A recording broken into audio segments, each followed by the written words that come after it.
নকছাৰী মাইবেলিয়াস্থিত বেদান্ত কোম্পানীৰ তৈলক খাদৰ সন্মুখত আজি পুৱাৰ পৰা প্ৰতিবাদত বহিল পৰিয়ালসহ 12জন শ্ৰমিক। অভিযোগ অনুসৰি বুধবাৰে কাম কৰি থকা অৱস্থাতে স্থানীয় 12জন সুৰক্ষা কৰ্মীক কোনো ধৰণৰ আগজাননী নিদিয়াকৈ কামৰ পৰা বহিষ্কাৰ কৰে কোম্পানীটোৱে।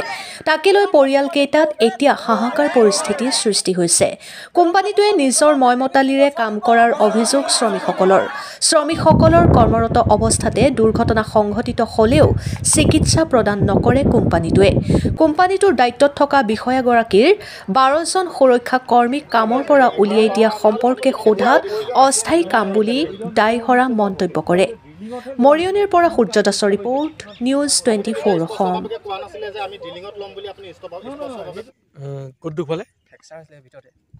আপুনি ভিতৰ মানে এইটো কি হয়? এইটো কি হয়? বেদান্ত কোম্পানী তৈল কি তো বেদান্ত কোম্পানী তৈল কোৰ জেগা জেগাটো কি? আকচমৰ মাই বুলে মাজতে নকছাৰী মৰিয়নি সমষ্টি। আচ্ছা, এই আপুনি কাম কৰি থাকোঁতে দুখ পালে? কি হ'ল এতিয়া? এইটো বেছি দুখ পাইছে? ফ্ৰেকচাৰ হৈছিল। এই কোম্পানী আপোনাক কিবা ক্ষতিপূৰ্ণ ব্যৱস্থা কোনো হেৰি নাই দিয়া বাৰু। যিদিনাখন দুখ পাইছোঁ না তেতিয়া এম্বুলেঞ্চ লৈ গৈছে মেডিকেললৈ, স্থানীয় মেডিকেললৈ। তাৰপিছতে তাতে মোক হেৰি কৰি এক্সৰেখন লিখি দিলে।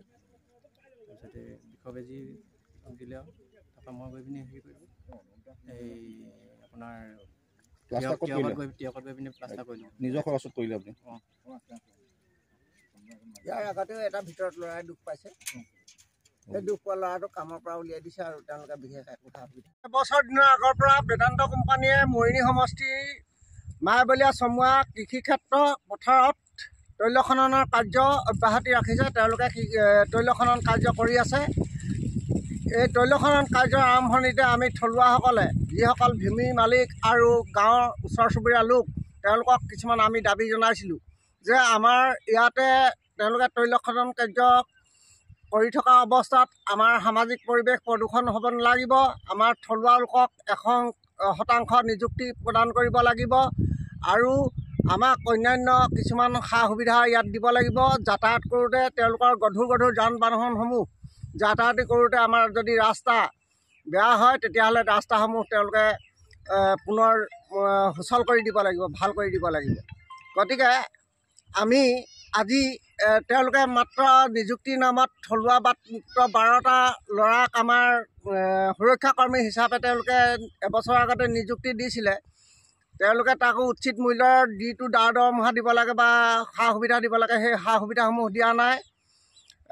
আজি যোৱাকালি হঠাতে তেওঁলোকে এই থলুৱা ল'ৰাকেইটাক তেওঁলোকে কামৰ পৰা আঁতৰাই দিছে। গতিকে এই বেদান্ত কোম্পানীয়ে যি নীতি বিৰুদ্ধ কাম কৰিছে, তেওঁলোকক আগজাননী নিদিয়াকৈ কামৰ পৰা আঁতৰাই দিছে। তাৰ কাৰণে আমি প্ৰতিবাদী হিচাপে ধৰ্ণা কাৰ্যসূচীটো আমি আজি গ্ৰহণ কৰিছোঁ। ইয়াৰ উপৰিও আমি তেওঁলোকক দাবী জনাওঁ যে তেওঁলোকে ৰাজহুৱাভাৱে 2-3খন সভাত আমাক কিছুমান দাবী মানিবলৈ তেওঁলোকে মান্তি হৈছিল। সেই দাবীসমূহ আমাক তেওঁলোকে এতিয়ালৈকে দিয়া নাই। তেওঁলোকে আমাৰ ওচৰ চুবুৰীয়া লোকসকলক গ্ৰুপ হিচাপে আমাৰ মাজতে একতাটো ভাঙিবলৈ তেওঁলোকে চেষ্টা কৰিছে আৰু তেওঁলোকে ঠিকা কাম দিয়াৰ নামত 2-3টা পাৰ্টিক ইতিমধ্যে তেওঁলোকে কি কৰিছে, আমাৰ মাজতে থলুৱা লোক যুৱকসকলৰ মাজত কাজিয়া সৃষ্টি কৰাইছে। গতিকে এই ক্ষেত্ৰত আমি তেওঁলোকক তীব্ৰ গৰিহণা দিছোঁ আৰু অতি সোনকালে তেওঁলোকৰ কাৰ্যসমূহ যাতে সুচাৰুৰূপে পালন কৰে, এই থলুৱা যিসকল যুৱক তেওঁলোকে নিযুক্তি দিব পাৰে, সেইসকলক অতি শীঘ্ৰে তেওঁলোকক নিযুক্তি দিবৰ কাৰণে আমি দাবী জনাইছোঁ। এই ল'ৰাসকলে যাতে আমাৰ যেতিয়া এই ওচৰ চুবুৰীয়া কৃষিভূমিখন যেতিয়া খেতি কৰিবলৈ নাপাওঁ, তেতিয়াহ'লে আমি আমাৰ চৰণীয়া পথাৰ হিচাপে আমাৰ ওচৰ জীৱ জন্তুৰ পৰা মানুহলৈকে সকলোলৈকে আমাৰ বিভিন্ন সমস্যাৰ সৃষ্টি হৈছে। আমাৰ খেতিপথাৰ নাইকিয়া হৈ গৈছে, আমাক পানীয়ে সমস্যাৰ সৃষ্টি কৰিছে। গতিকে এই সকলো সমস্যা দূৰ কৰি অতি সোনকালে তেওঁলোকে বিহিত কাৰ্যব্যৱস্থা হাতত গ্ৰহণ কৰিবৰ কাৰণে আমি তেওঁলোকক দাবী জনাইছোঁ। এতিয়া আপুনি ক'লে এই যিসকলক উলিয়াই দিছে কালি 12জন কৰ্মচাৰী, তেওঁলোক ইউকো কোম্পানী বুলি ক'লে আপুনি? কুইপো কোম্পানী ক'লে। আপোনাৰ ডিলিং কৰে। তেনেকৈ আৰু বেদান্ত কোম্পানীৰ লগত আৰু কি বেলেগ বেলেগ কোম্পানী আছে? এতিয়া বৰ্তমান কুইপো আছিলে মেইন ডাঙৰকৈ। হয়। কুইপোৰ পিছত এতিয়াতো আপোনাৰ বিশেষ TCI বুলি সৰু কোম্পানী এটা আছে। এইটোতো বেছি একো নহয়, এই টেষ্টিঙৰ কাৰণে আহিছে। সিহঁতেও এমাহমানৰ টেষ্টিঙৰ কাম। এতিয়া ধৰক টেম্পৰেৰী জববিলাকততো আৰু ধৰক তেওঁলোকৰ লগত যদি ধৰক ৰিলেশ্যনটো বনায়, এতিয়া ধৰক আমাৰ ল'ৰা ইয়াতে ট্ৰেইনিং কৰি বা ইয়াত বুলি নহয়, বিভিন্ন জেগাত অসমীয়া ল'ৰাটো আপোনাৰ বাহিৰতো গুচি গৈছে, এই ড্ৰিলিঙতে যায়গৈ, মানে ইণ্ডিয়া বাহিৰত যায় তেওঁ। কিন্তু প্ৰথমে অলপমান শিকি ল'ব লাগিব, এবছৰ 2 বছৰ যেতিয়া ট্ৰেইনিংটো হ'ব তেওঁলোকে নিজে লৈ যাব বা নিজে ৰিলেশ্যনটো হৈ গ'লে মানে মাতিব যেতিয়া যাব লাগিব বা নিজে লগত ৰিলেশ্যন বনাই যাব। হয়তো 2-4জন গৈছেও তেনেকৈ, ইয়াৰ পৰাও যাব ল'ৰা, তেনেকৈয়ে চান্স পাব ন। এতিয়াতো ট্ৰেইনিং ফেজ বুলি ভাবিব লাগিব। কিবা এটা হৈছে এইটো ভাল কথা ন, আমাৰ ল'ৰাখিনিয়ে হৈছে, তো আমাৰেই ল'ৰা ন। হয়। কিন্তু এতিয়া আৰু 2 মাহমানৰ পিছত আমি আকৌ ইয়াত ড্ৰিলিং হ'ব, তেতিয়া তেওঁলোকেই পাব আৰু বাহিৰতো কোন আহিব, আৰু এই গাঁৱৰ ল'ৰাই পাব। ঠিকে আছে। আমিতো ধৰক যিমানখিনি বাৰু সহায় কৰিবলৈ আছোঁ ন, হওক আমাৰ ল'ৰাখিনিয়ে হওক, কিবা বাহিৰৰ পৰাতো এটাও ল'ৰা নাই। খালি স্কিল যদি কিবা দৰকাৰ হয় ইয়াত নাপায়, তেতিয়াতো নিশ্চয় আনিব লাগিব। সেইটোতো এতিয়া ধৰক হ'ব নেকি? দিয়ক আমাৰ ল'ৰাকেইটাকো উলিয়াই দিয়ক, আৰু নহ'লে গোটেইখিনিকে নি জেলত ভৰাই থকগৈ। আমাৰ মাটি গৈছে, এতিয়া আমি ইয়াত মাটি দিছোঁ নহয়, আমি খাম কি? ল'ৰাই যদি ইয়াত চাকৰি নাপায় আমি খাম কি? আমিতো চাউল কিনি খাবই লাগিব হয় নাই? মাটিখিনি দি দিলোঁ যে, সেইটো কাৰণে আমাক মানে মাৰি পেলাবলৈ কৈছোঁ। আমাৰ ল'ৰাকো মাৰক, আমাকো মাৰি পেলাওক।